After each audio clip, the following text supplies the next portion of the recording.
आपका अपना channel India A1 news, जो रखे आपको A1। तो बताओ चुड़ैलों, कौन कौन अपने पति परमेश्वर के साथ कहाँ कहाँ घूम के आया? परमेश्वर एक बार गए थे वैष्णो देवी। हम गोवा और स्विट्जरलैंड की बात कर रहे हैं, तुम्हारी तीर्थ यात्रा की नहीं। हमारी किस्मत में स्विट्जरलैंड होता तो हम घर भर के चड्डियाँ कच्चियाँ धोतियाँ ना घिस रहे होते। नशे नशे में कह दी मैंने, बेटा अच्छे से ना रगड़ रगड़ के धोना। तलाक देकर तो दिखाया, आप जेल में जोरदार स्वागत होगा आपका। आखिरी बार कब किया था हमारे साथ? शीला जी तो रोज लेते हैं, किसके लिए? ऐसी कैसी बातें कर रही हो तुम? भाई हमारे तो मन में बड़ी इच्छा थी कि सच्ची एक बार गोवा घूमा। मेरी पतली कमर लहंगा झूठेदार लियो।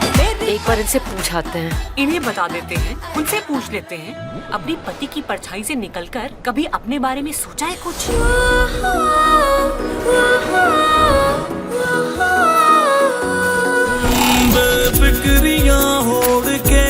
फादर-इन-लॉ बड़े प्यार से बोले, अपना सामान बांधो और अपने मायके चली जाओ, ताकि उसे हमें तलाक देने में आसानी हो जाए। हमें भले आराम मिले न मिले, पर धोखा नहीं मिला कभी। मेरा पति मेरा देवता, घंटा प्यार करते हैं तुमसे, सब इमोशनली मैनिपुलेट करते हैं तुम्हें। ऐसी की तैसी सारे जहां की, ऐसी की तैसी सारे जहां की। किस जगह नाचेगा क्या साला? नंगा नाचने क्यों? गोम्स को क्यों बुलाया था? हम उसका डांस देखना चाहते थे। Naked dance? नहीं सर, नहीं भैया वो भैया नहीं बोलने का है। हर आदमी का है ना एक बेसिक ईगो होता है, हर्ट हिज ईगो। उस साले को बाहर निकालना है और उसको दबोचना है। हमसे तो एकदम नहीं हो पाएगा, सॉरी। लगाओ इनके हस्बैंड्स को फोन। यही प्रॉब्लम है मिडिल क्लास औरतों, अपनी सारी क्षमताओं को गैस के चूल्हे में झोंक देती है। और दुनिया को यही चाहिए कि औरतें अच्छी बनी रहे, आखिरी दम तक अपना घर, अपनी गृहस्थी बचाने की कोशिश करती रहती।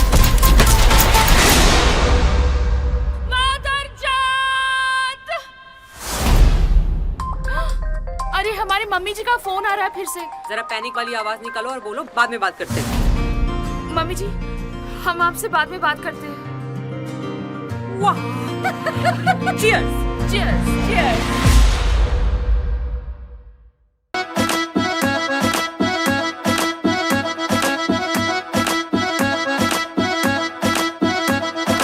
नशे नशे में कह दी मैंने,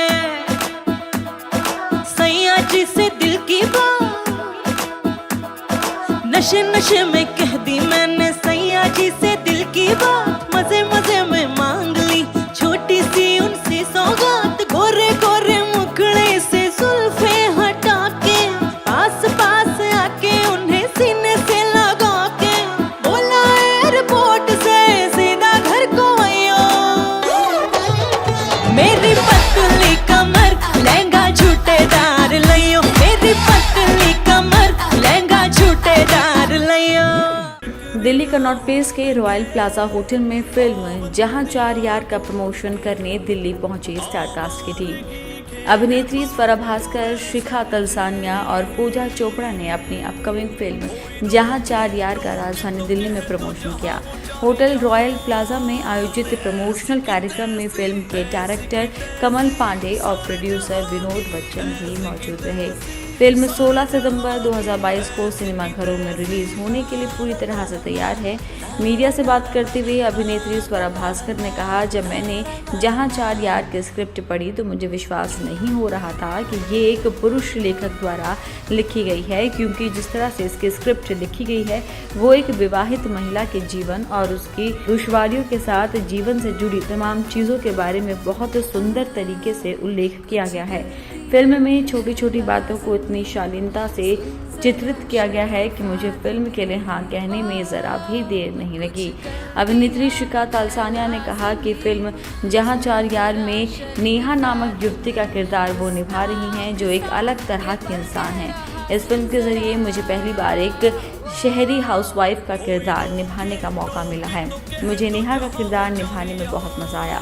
फिल्म के बारे में बताते हुए अभिनेत्री स्वरा भास्कर ने कहा, अब मैं दोबारा रिपीट नहीं करूँगी इन्होंने जो फिल्म के बारे में कहा।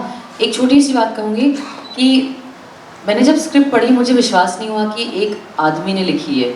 इतनी सहानुभूति से, इतनी बारीक तरीके से, इतने सटीक तरीके से महिलाओं का जो वैवाहिक जीवन का अनुभव होता है वो इतने खूबसूरती से, इतने मॉडल रूप से इन्होंने कैप्चर किया है, और इतनी जानकारी के साथ। जानकारी जब मैं कहती हूँ, मैं फिजिकल इन्फॉर्मेशन की बात नहीं कर रही हूँ, मैं भावनात्मक जानकारी की बात कर रही हूँ। इतनी भावनात्मक जानकारी से कमल जी ने ये किरदार रचे हैं, ये दुनिया रची है, ये सीन लिखे हैं कि मुझे विश्वास नहीं हुआ कि ये एक पति लिख रहे हैं। ये एक और यही खूबसूरत चीज़ है।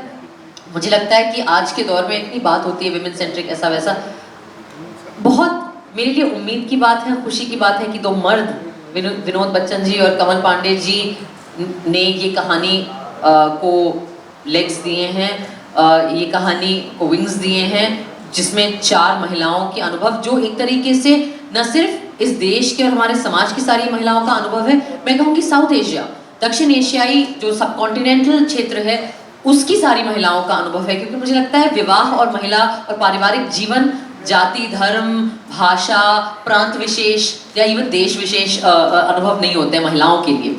ये एक बात। मेरा अपना जो किरदार है, शिवांगी नाम है मेरे किरदार का। आज तक मेरे करियर में और शायद मेरी जो पब्लिक इमेज है उसमें भी उसके बिल्कुल विपरीत ये किरदार है।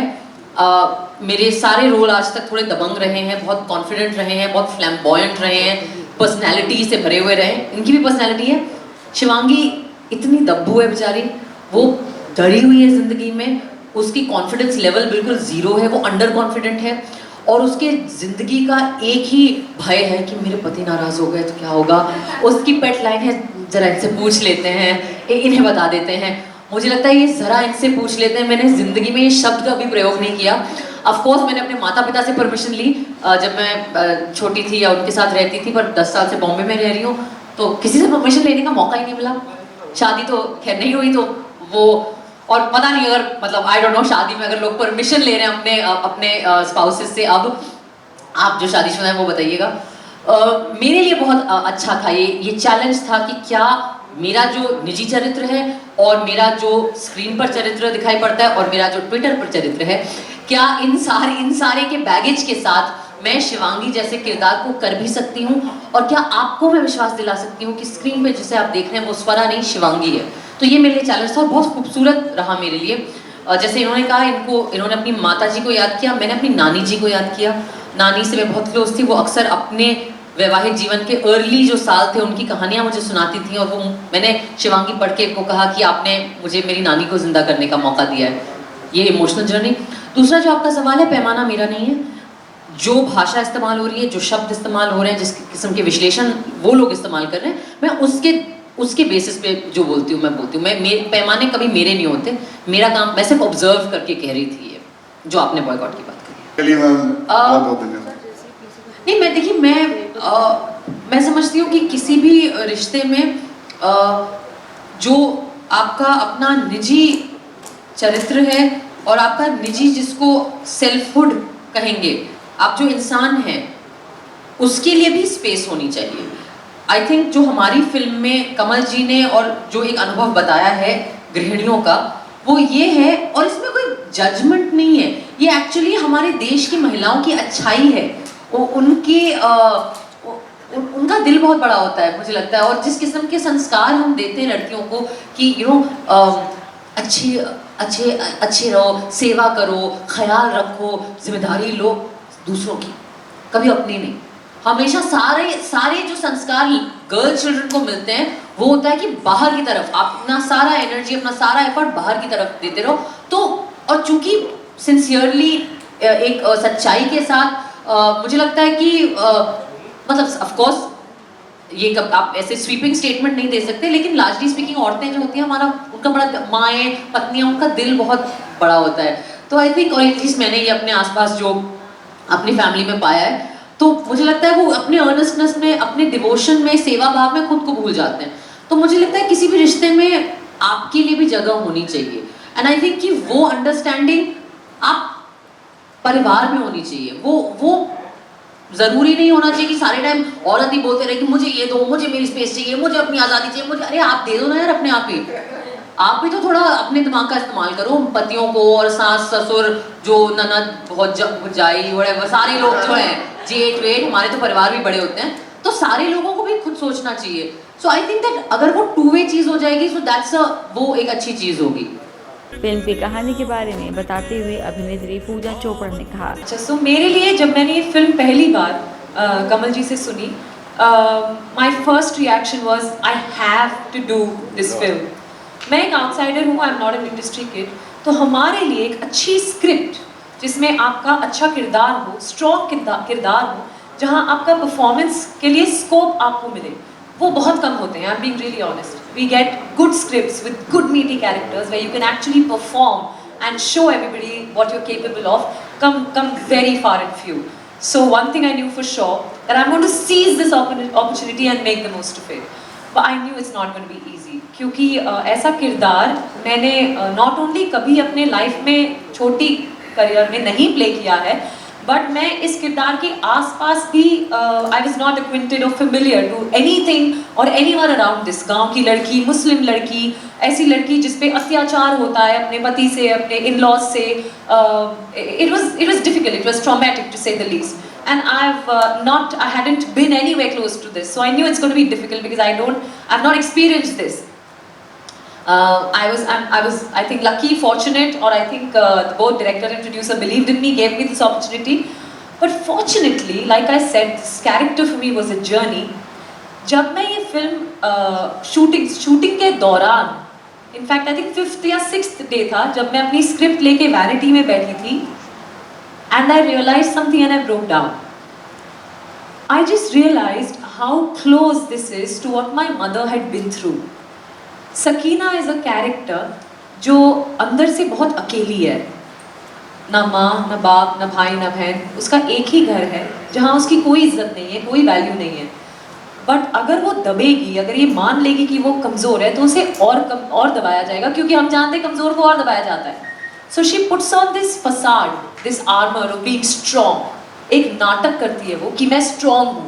जब उस पे हाथ उठाया जाता है, वो हाथ रोक लेती है. So I drew parallels to my mother. When I was young, in fact when I was 20 days old, my mother had to make a very very difficult decision, I can say. उनके in-laws ने, मेरे पिताजी ने उनको ultimatum दिया था कि मुझे लड़की नहीं चाहिए. And I was a second girl child, मेरी एक बड़ी बहन थी. तो या आप ये लड़की को रख लें या फिर इस घर में रह लें. उनको ये ऑप्शन दिया गया था, उनको कोई चॉइस नहीं थी. या आप इनको मार दें बच्ची को, हमको लड़की नहीं चाहिए, या इनको ऑर्फनेज में आप दाखिला कर दें इनका. हम कलकत्ता में रहते थे और मेरी माँ, I don't know, hats off to that lady, she took that very strong, brave and courageous decision of taking Didi and me and walking out of the house and never looked back after that. उन्होंने सोचा नहीं, एक बार भी मुड़ के ये नहीं सोचा कि मैं कहाँ जाऊंगी, मेरे घर वाले मुझे एक्सेप्ट करेंगे कि नहीं, क्योंकि 80s का ज़माना ये था जहाँ आपको बोला जाता था कि एडजस्ट करो, आपका घर वो है, यू नो, somehow घर मत तोड़ो. But I don't think she thought any of those. She just walked out of the house and brought us up alone. And I think Sakina के द्वारा, but Sakina is not able to be that strong and take that decision of going out of the house. That's when I broke down and realized how powerful and brave my mom's decision was. So for me, this was a very, very cathartic journey of understanding my mother's sacrifices that she's made for us kids. That's what brought me very, very close to this character Sakina. And I have played Sakina from literally every fiber of my body, because इतने empathy से कमल sir ने script लिखी है that there are so many layers and so many beautiful relatable layers. ये actually गाँव की लड़कियों की कहानी है, but I'm telling you, everybody will be able to relate to all of these characters at some level. That's my guarantee. So Sakina for me is not only a character, Jahan Char Yaar is not only a movie for me, and I'm really, really saying this and I really mean it, that for me it's been a journey, and it's been a beautiful, very, very satisfying journey, and I can't be thankful and more grateful to both of you for this, and for these wonderful girls, Meher, we are missing today, for being a part and gifting me such a beautiful journey and such amazing, memorable experiences. It's really helped me as an individual, as an actor, and I'll always be grateful. So thank you so much. आप देखें और आप please support करें। इस film में अपने किरदार के बारे में बताते हुए अभिनेत्री शिखा तलसानिया ने कहा, सो इस फिल्म में मैं I am playing the character of Neha, जो बहुत ही आइसोलेटेड है उसकी ज़िंदगी में। She is isolated from her husband, she is isolated from her in laws, her parents, her years, her child and from herself. मैंने ऑलवेज ऐसे characters play किए हैं यूजुअली अब तक जो एक अर्बन सेटिंग में हो, तो ये पहली बार मुझे मौका मिला to play a character which was about a housewife from a small town. So I really loved the script the first time I heard it.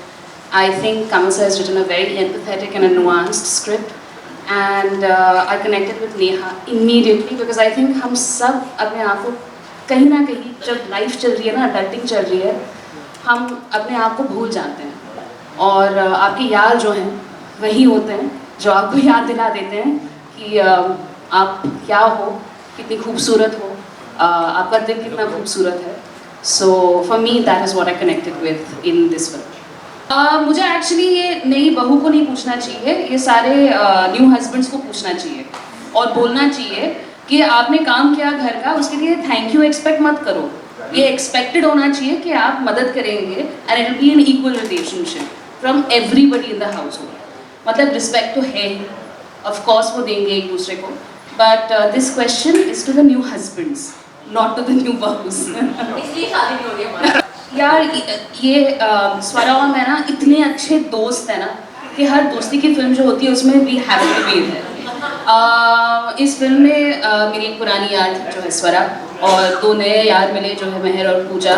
It was absolutely fantastic from the word go, क्योंकि हमारी second reading के बाद हम एक date पे चले गए, the four of us, and never have I ever game शुरू की और सारी हिस्ट्री, फ्यूचर, ड्रीम्स, एस्पिरेशन सब डिस्कस कर लिया। फिल्म के डायरेक्शन और कहानी के बारे में बताते हुए डायरेक्टर कमल पांडे ने कहा, सब लोगों का बहुत बहुत स्वागत करता हूं यहाँ पर, thank you for coming. Film के बारे में थोड़ा सा बताता हूं मैं। ये फिल्म जो है 4 घरेलू महिलाओं की कहानी है, और ये उन महिलाओं की कहानी है जो अपने घरों में सुबह 4:30 बजे 5 बजे उठती हैं, फिर उसके बाद बच्चों के टिफ़िन से लेकर के, पति के टिफ़िन से लेकर के, घर के सारे काम काज करते करते रात को लेट नाइट सोने जाती हैं। और ऐसी एक रूटीन ज़िंदगी वो बरसों से, सदियों से जीती चली आई हैं। तो ऐसी 4 औरतें एक एडवेंचर ट्रिप पर निकलती हैं और कैसे उनका पूरा जीवन बदलता है, उसकी कहानी है ये। तो बाकी तो ट्रेलर देखकर आप लोगों को काफ़ी कुछ अंदाज़ा लगा ही होगा, लेकिन बहुत मज़ेदार ढंग से कही गई कहानी है। रिश्तों की कहानी है, लेकिन बहुत मज़ेदार ढंग से कही गई कहानी है। और बाकी आगे आप लोग जो भी सवाल पूछना चाहें, बात करना चाहें। कि पहली बात ये कि लार्जर देन लाइफ सिनेमा और रियल सिनेमा, दोनों सिनेमा ने दुनिया में अपनी पहचान बनाई है। ऐसा नहीं है कि जो रियल सिनेमा है वो मज़ेदार नहीं हो सकता, इंटरेस्टिंग नहीं हो सकता।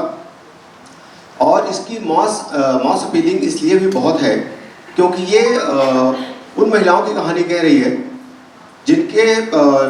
जिनको आज तक हाशिए पर रखा गया है, और आज तक जिनके बारे में जो थैंकलेस लाइफ अपनी जीती चली आई है, और जिनके बारे में कभी शिद्दत से बहुत सेंसिबल होकर खुद के घर के लोगों ने ही कभी सोचा नहीं है।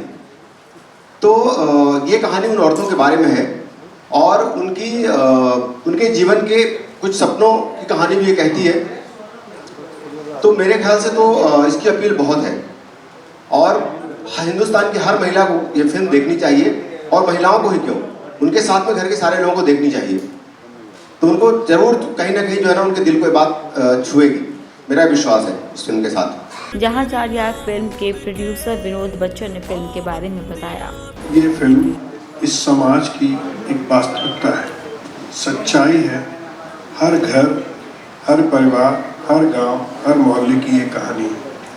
मैं कोई भी फिल्म बनाने से पहले उसको खुद एनालिसिस करता हूँ, क्या ये कहानी मेरे घर में कहीं घटी है, मेरे मोहल्ले में कोई घटी है या दिख रही है। I have a full confidence of this film. जैसे मेरी प्रीवियसली फिल्में रही हैं, जैसे शादी में ज़रूर आना, आप लोगों ने तन्नू बैट्स मनु भी देखी होगी, गिन्नी बैट्स सनी। तो मैं समाज के किसी न किसी पहलू को लेकर एक सच्चाई दिखाने की कोशिश करता हूँ, जो मेरी सभी फिल्मों में रहा है। ये फिल्म वाकई में इस देश में हर महिला को देखनी चाहिए। That's why I put in 75 rupees ticket, क्योंकि बहुत बार क्या होता है, हम मर्द लोग जाके फिल्में देख आते हैं दोस्तों के साथ, महिलाएं बेचारी फिल्में नहीं देख पाती हैं, उनके पास उतनी स्थिति भी नहीं होती है, उतने खर्चे भी नहीं होते हैं कि वो जाके इस वक्त इस माहौल में वो फिल्म जाके देख पाएँ। तो मैं सभी महिलाओं से, इस देश की सभी महिलाओं से रिक्वेस्ट करूँगा, कुछ भी करिए, आप ये फिल्म देखिए, आपको अपना जीवन इसमें दिखेगा। मैं कह सकता हूँ कि जितनी लाइफ या जितनी सेक्रीफाइस ये महिलाएं करती हैं, दुनिया में शायद कोई नहीं कर सकता है। इन महिलाओं में पूरा ब्रह्मांड छुपा हुआ है, सारी दुनिया छुपी हुई है, उसे हमें देखने की मर्दों को बहुत ज़रूरत है। वो जब पैदा होती हैं तब वो अपनी माँ पे आश्रित होती हैं, जब वो 8-10 साल की होती हैं तो उन्हें भाई चाहिए सुरक्षा के लिए, जब वो बड़ी और होती हैं तो बाप चाहिए शादी के लिए, फिर जब वो दूसरे घर में जाती हैं तो उसे चाहिए पति खर्चे के लिए, उसकी देख रेख करने के लिए, फिर जब उनके बच्चे हो जाते हैं तो वो बच्चों पर आश्रित होती हैं, सारा जीवन उनका डिपेंडेंट होता है। फिर जब वो मर भी रही होती हैं तब भी ये समाज ने सिखाया है कि काश मेरी चिता को आग आप ही लगाना। तो सारा जीवन उनका जो है ना, वो दूसरों पे आश्रित है, वो दूसरों के लिए जीती हैं, वो अपने लिए नहीं जी पाती हैं। मैंने इस फिल्म में दिखाने की पूरी कोशिश की है कि आप आधा घंटा भी अपने लिए जियो, एक दिन भी अपने लिए जियो, 24 घंटे कम से कम एक दिन अपने लिए सोचो और अपने लिए जियो। That is my thought of for this film, that's why I make this film. मुझे इसमें मेरा मोहल्ला, मेरा गांव, मेरा देश दिख रहा है, that's why I make this film.